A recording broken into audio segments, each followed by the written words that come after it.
The last few years, we've seen unprecedented market swings. The question is, can we predict what's coming next?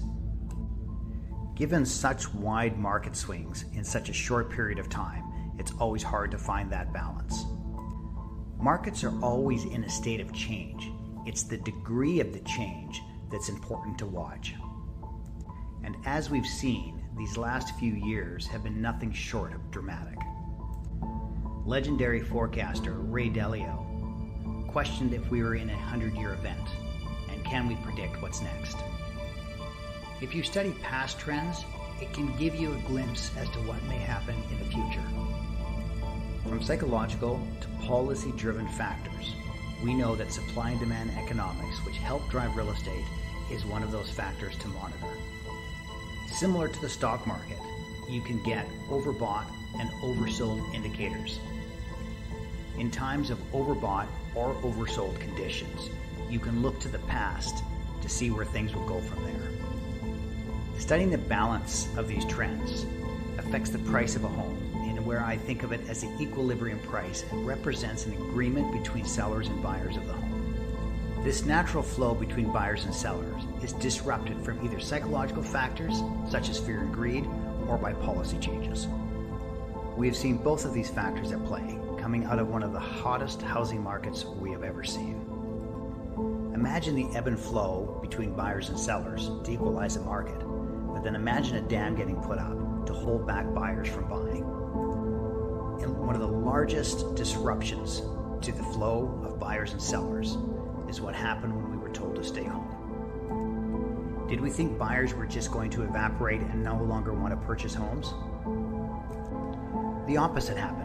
It gave people time to start dreaming of that perfect home, questioning large city living, and dreaming of more space. It is my guess that this probably doubled the amount of buyers that would have normally occurred under that same time frame. Sellers were unfortunately unable to sell because there were no buyers, remove their homes from the market, creating an extreme reduction in inventory. Sellers tend to lag the market in getting their homes ready for sale, and there was no warning giving sellers time to prepare for the onrush of buyers. It was obvious to me what would happen next. With a tsunami of buyers entering the market and the lowest inventory in decades, we had bidding wars and escalating prices.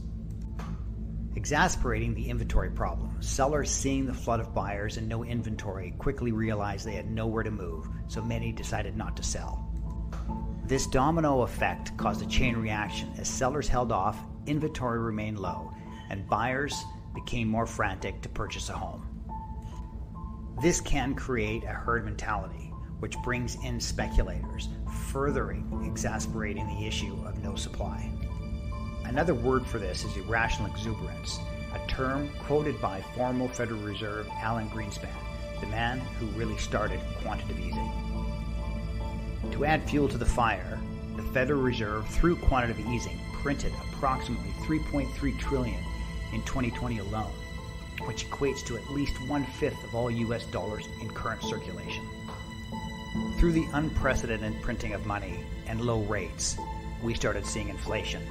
Yet the Fed viewed it as transitory, a short-term supply issue that would be sorted out. Many examples from the past show what happened when you devalue a dollar or print too many. Whether you look at the German mark in the 1920s or Venezuela in 2018, the costs go up. Adding to this was the unprecedented low interest rates and the handing out of money from the government. Inflation was now on a tear, and obviously was not going to self-correct. So in March 2022, the Fed started raising rates at an unprecedented level. Now a different type of dam was being put up, more of a psychological dam. With the Bank of Canada and the Federal Reserve increasing interest rates, they were going to pull money out of the economy, just as they had put into it. When things are unsettled, this leads many buyers to a level of uncertainty. With this uncertainty comes a wait-and-see attitude by many buyers, where they'll sit on the sidelines watching.